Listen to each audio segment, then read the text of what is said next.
NTV निष्पक्ष, सत्यता की कसौटी। आभार प्रकट करता हूं कि आपने अपना बहुमूल्य समय हमें प्रदान किया, इसके लिए हृदय से आपका आभार प्रकट करता हूं।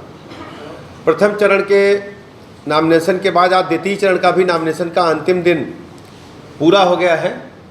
भारतीय जनता पार्टी इन दोनों चरणों के चुनाव में प्रचंड बहुमत के साथ सभी 8 प्रथम चरण की और द्वितीय चरण की 8 सीटों पर प्रचंड बहुमत से जीत रही है। लगभग सभी सीटों पर मुझे जाने का अवसर मिला है। हमने देखा इन चुनाव में विपक्ष को प्रत्याशी ढूंढने नहीं मिल रहे हैं, जो प्रत्याशी आ रहे हैं वो स्वयं रिफ्यूज कर रहे हैं, या विपक्ष खासकर जो कांग्रेस और समाजवादी पार्टी का गठबंधन है प्रदेश में, वो पूरी तरह से दिग्भ्रमित है, अपने प्रत्याशियों को लगातार बदल रहा है। दूसरी तरफ भारतीय जनता पार्टी माननीय प्रधानमंत्री नरेंद्र मोदी जी के नेतृत्व में, उनके मार्गदर्शन में दुनिया की सबसे बड़ी और लोकप्रिय पार्टी होने के बाद गरीब कल्याण योजनाओं के माध्यम से जन जन का भरोसा जीत चुकी है और लगातार भारतीय जनता पार्टी घर घर में पैठ बनाते हुए प्रचंड विजय की ओर आगे बढ़ रही है। आज हालिया मामला यह है कि कांग्रेस नेता एवं छत्तीसगढ़ विधानसभा में नेता प्रतिपक्ष श्री चरणदास महंत द्वारा प्रधानमंत्री जी के प्रति जो बातें कही गई हैं वो अति निंदनीय है, बर्दाश्त करने के काबिल नहीं है। जितनी भी उसकी निंदा की जाए वो कम है। जैसे जैसे चुनाव नजदीक आ रहे हैं वैसे वैसे कांग्रेस के नेता उतने ही निम्न स्तर पर उतर करके अत्यंत अनर्गल बयानबाजी कर रहे हैं। दूसरी तरफ आदरणीय प्रधानमंत्री नरेंद्र मोदी जी पर जनता का भरोसा लगातार बढ़ रहा है, जिसे देखकर कांग्रेस पार्टी के नेता अपना मानसिक संतुलन खो चुके हैं।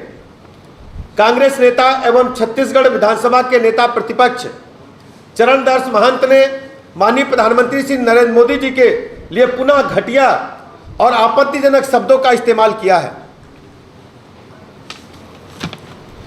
जो ईर्ष्या और देश से प्रेरित कांग्रेस का बयान भारतीय राजनीति के लिए दुखद संकेत है। कांग्रेस नेता चरणदास महंत ने कहा कि प्रधानमंत्री श्री नरेंद्र मोदी जी से मुकाबला करने के लिए ऐसा व्यक्ति चाहिए जो लाठी मारकर उनका सिर फोड़ दे। आप सोचिए कांग्रेस पार्टी की मानसिकता कितने निचले स्तर तक गिर चुकी है। वो महात्मा गांधी जी की पार्टी का होने का एक दम्भ भरते हैं, लेकिन पूज्य महात्मा गांधी जी ने अहिंसा का जो मार्ग भारत को दिखाने का काम किया था, दुनिया उसका अनुसरण करने के लिए तैयार हो रही है। कांग्रेस पार्टी के नेता लगातार इस प्रकार की हिंसात्मक बातें करके केवल माननीय प्रधानमंत्री जी के प्रति अपशब्दों का इस्तेमाल नहीं कर रहे हैं, वो भारतवर्ष के 140 करोड़ लोगों का अपमान लगातार कर रहे हैं। दरअसल कांग्रेस नेता राहुल गांधी जी की मोहब्बत की दुकान में जहरीला सामान बेच रहे हैं, जिनकी राहुल गांधी शैडो ब्रांडिंग करते हुए पूरे देश में घूम रहे हैं। 2002 से अब तक प्रधानमंत्री आदरणीय नरेंद्र मोदी जी को कांग्रेस के राष्ट्रीय नेतृत्व और उसके नेताओं द्वारा लगातार गालियां दी जा रही हैं और मोदी जी के प्रति अमर्यादित शब्दों का भी प्रयोग हो रहा है। ये गांधी जी के उत्तराधिकारी होने का दम्भ तो भरते हैं, लेकिन इनका मन बहुत ही मैला और गंदा है। ये गरीब और पिछड़े समाज से निकलकर पार्टी के आम कार्यकर्ता से पीएम बनने वाले मोदी जी को बर्दाश्त नहीं कर पा रहे हैं। जनता मोदी जी पर फिदा है, जिसे ये पचा नहीं पा रहे हैं। सामंती सोच रखने वाले इनके नेता अपनी खींच केवल मोदी जी पर नहीं बल्कि 140 करोड़ आम हिंदुस्तानियों पर ही निकाल रहे हैं। कांग्रेस अध्यक्ष मल्लिकार्जुन खड़गे जी मोदी जी की तुलना साफ से करते हैं। इनकी पूर्व अध्यक्षा और पार्टी की सर्वे सर्वा सोनिया गांधी जी ने आदरणीय प्रधानमंत्री जी को मौत का सौदागर कहा था। इनके कम्युनिकेशन हेड जयराम रमेश माननीय प्रधानमंत्री जी की तुलना हिटलर से करते हैं। यही नहीं, अपने नेताओं को खुश करने के लिए इनके मीडिया हेड ने मोदी जी के परिवार को भी नहीं बख्शा। मोदी जी की बोटी बोटी करने की बात करने वाले इमरान मसूद को फिर से इन्होंने लोकसभा का टिकट देने का काम किया है। मोदी जी और एनडीए की लोकप्रियता से भयभीत विपक्ष अब हिंसा की बात कर रहा है, जो अत्यंत निंदनीय है। ये बयान लोकतंत्र के लिए खतरनाक है। चुनाव आयोग इन बयानों का संज्ञान ले और कड़ी कार्रवाई ऐसे बयानों पर करे।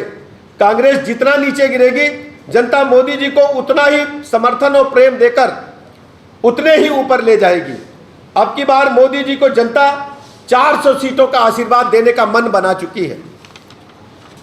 इस प्रकार हम कह सकते हैं कि कांग्रेस पार्टी के नेता छत्तीसगढ़ विधानसभा में नेता प्रतिपक्ष श्री महंत जी ने जो कहा है उसकी हम घोर भर्त्सना करते हैं, निंदा करते हैं।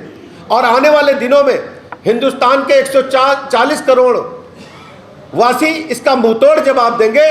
कांग्रेस पार्टी का पूरी तरह से इस देश से सफाया होगा, ऐसा मैं कहना चाहता हूं। अवश्य शिकायत करेंगे। गौरव वल्लभ और वीरेंद्र सिंह जो बॉक्सर शामिल हुए हैं, जिन्होंने भारतीय जनता पार्टी को बहुत अनर्गल बयान दिया। देखिए, आप जानते हैं समय समय पर चरणदास महंत भी कल आपकी रीति नीति के साथ होंगे, तो क्या उनको पार्टी में ले लेंगे? देखिए, इस प्रकार के एक्सटेम्पोर सवाल का जवाब अभी तत्काल दिया नहीं जा सकता, समय आने पर हम देंगे।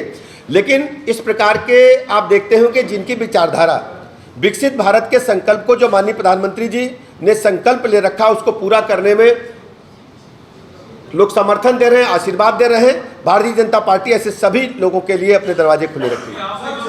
राजीव जी, कही है मोहब्बत की दुकान के सारे सामान तो आप लेके जा रहे हैं अपने पास, तो फिर कैसे आप कह रहे हैं? देखिए, मैंने आपको पूर्व में बताया, भारतीय जनता पार्टी एक विशाल परिवार है, दुनिया की सबसे बड़ी पार्टी है कार्यकर्ताओं के लिहाज से। विकसित भारत संकल्प के साथ जो भी व्यक्ति जुड़ करके भारत माता के झंडे को आकाश की बुलंदियों को ले जाने के लिए संकल्पित है, प्रतिबद्धित है, उसका हम स्वागत करते हैं। राजीव जी न्यूज़ 18 से अभी ऐसा कोई आवेदन मुझे प्राप्त नहीं हुआ है। रॉबर्ट वाड्रा ने भी अमेठी से चुनाव लड़ने की इच्छा जताई है और वो ये कह रहे हैं कि कई दलों से उनके पास ऑफर है चुनाव। देखिए, भारतीय जनता पार्टी को इस संबंध में अभी कोई उनका अनुरोध पत्र नहीं मिला है। हाँ, कांग्रेस पार्टी की उनके जो साले साहब हैं राहुल गांधी जी, उनके जो सासू माँ हैं सोनिया गांधी जी, और उनकी जो पत्नी है वो स्वयं निर्णय ले। हमारे पास इस प्रकार का कोई आवेदन प्राप्त नहीं हुआ है। ये निर्णय सासू माँ को, साले साहब को लेना है कि वो चुनाव लड़ाएंगे कि नहीं लड़ाएंगे। मैनपुरी से किसे लड़ा रहे हैं? समय आने पर जल्दी बता देंगे आपको। देश विदेश की ताज़ा खबर पाने के लिए हमारे चैनल NTV निष्पक्ष को सब्सक्राइब करें व बेल आइकन दबाना ना भूलें।